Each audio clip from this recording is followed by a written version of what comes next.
Bakit mahirap makontrol si Taurus? Si Taurus zodiac sign, mahirap ikontrol kasi natural silang matigas ang loob at ayaw pinapangunahan. Hindi sila basta sumusunod kung wala silang tiwala o nakikitang sense sa sinasabi mo.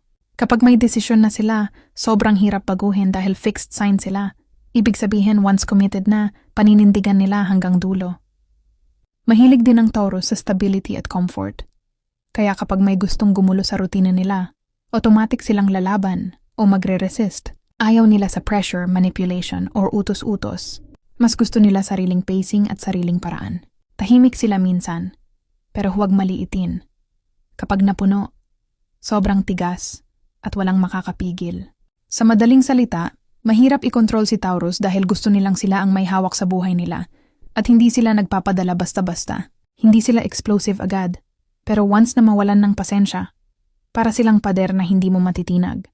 At tandaan, hindi mahirap ikontrol si Taurus dahil masama sila. Mahirap silang ikontrol dahil alam nila ang worth nila. Kapag gusto mo silang makuha, respeto ang susi, hindi pamimilit.